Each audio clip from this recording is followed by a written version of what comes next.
Amazfit GTS 4 Mini promises flagship tracking, built-in GPS, and 15-day battery life in a featherweight smartwatch. Either we've reached budget watch nirvana or we're staring at another round of spec sheet fantasy. On paper, you get a 1.65-inch AMOLED display, 120 plus sports modes, 5 satellite positioning, 5 ATM water resistance, 24/7 heart rate and SpO2, stress tracking, and Alexa built in. Sounds criminally generous for the price, right? But here's the thing, the devil's in the real-life use. Here's what caught my attention after wearing it day and night. I ran with it, slept with it, and cross-checked against a Garmin and a fingertip oximeter for 3 weeks to see if the hype holds up. I've put the direct link to check current pricing in the description, but before you click anything, let me show you what I discovered after 3 weeks of testing. Let's set expectations. The GTS 4 Mini claims to be a compact smartwatch that delivers long battery life, accurate GPS for outdoor workouts, robust health metrics, and smart features without the flagship price.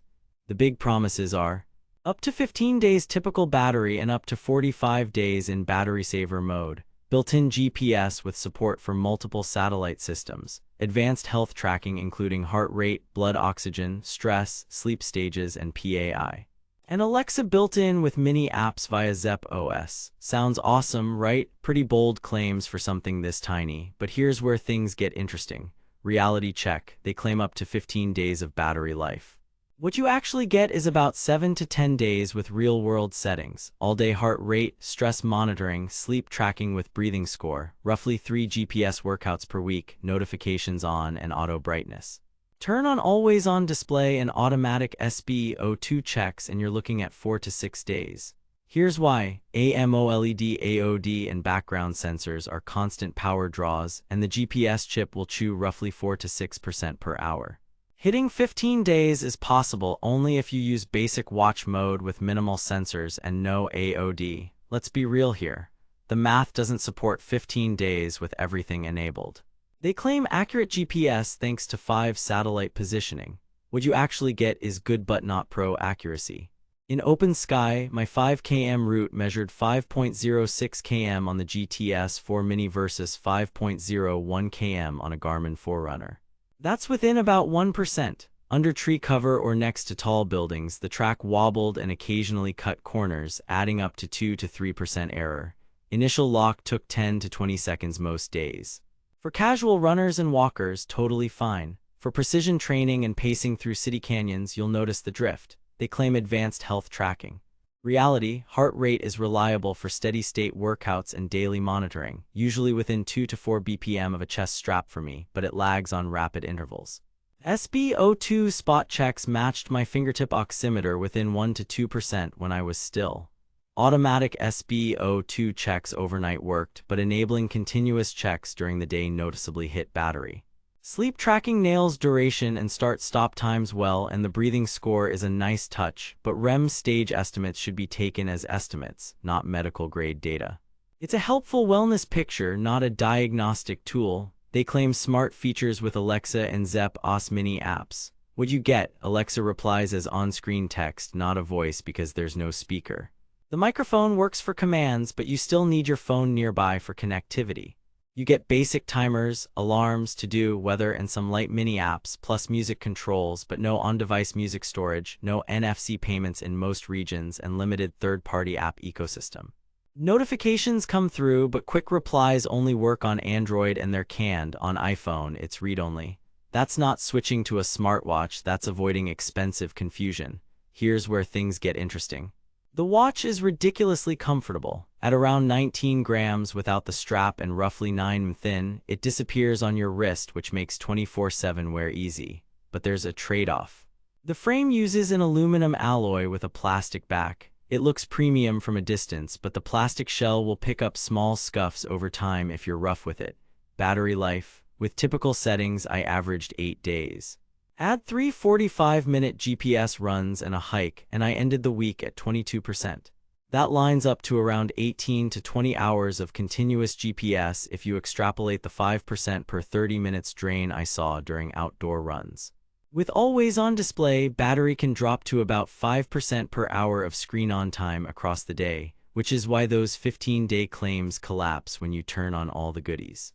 Charge time from near empty to full took about 1 hour 45 minutes on the magnetic puck. GPS and fitness.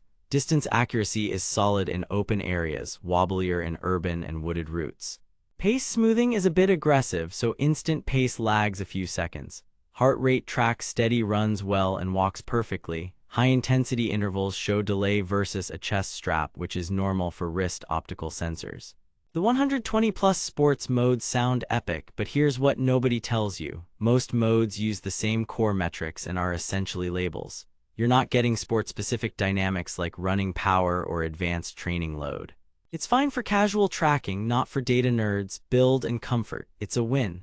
The 1.65-inch AMOLED is sharp and bright enough outdoors with auto brightness, though it can be conservative in harsh sunlight and you may bump it up manually. The 20mm quick-release strap is soft and breathable. You can swap it easily. The 5 ATM rating held up to showers and pool swims. Swim tracking counted laps reasonably but miscounted turns when I pushed off lazily. Software and notifications. Zepp OS is smooth and stable with simple widgets. You get watch faces galore, but some of the best ones are paid or third-party. Alexa works, but remember it's text response only.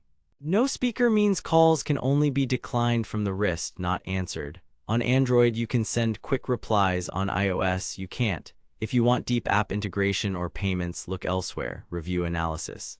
Sifting through a few dozen verified buyer comments, the praise is consistent. Lightweight comfort, bright display, and week-long battery for most users. The common complaints. GPS drift in dense cities, step counts that feel a bit generous on days with lots of hand movements, and occasional sync hiccups that usually resolve with a reboot or app update. Nothing screamed red flag, but remember that 120-plus sport modes are mostly marketing, not meaningful differentiation. Verdict. Recommended for anyone who wants a super light, comfortable fitness watch with real GPS, a bright AMOLED screen, and week-long battery at a budget-friendly price. Buy with caution if you need serious training metrics, voice calls, contactless payments, or bulletproof GPS in urban canyons.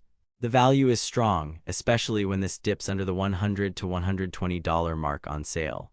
Pros: comfort, display, battery for its size, decent GPS, and solid health tracking. Cons: limited smart features, no speaker or payments, pace lag, and inflated sport mode marketing. If that trade-off fits your life, you'll be happy. If not, save your money for a Garmin, Apple Watch SE, or a higher-end Amazfit. Stay savvy out there. Thanks for watching. If this review saved you from wasting money or helped you find something actually worth buying, I've put the link to check current pricing and read more reviews in the description. And hey, if you do decide to buy through my link, it helps fund these investigations without costing you extra. Got questions I didn't cover or want me to pit this against the BIP 3 Pro or Fitbit Inspire 3? Drop a comment and I'll test it. Next up, I'm comparing budget GPS accuracy head-to-head in a city canyon challenge. See you in the next one.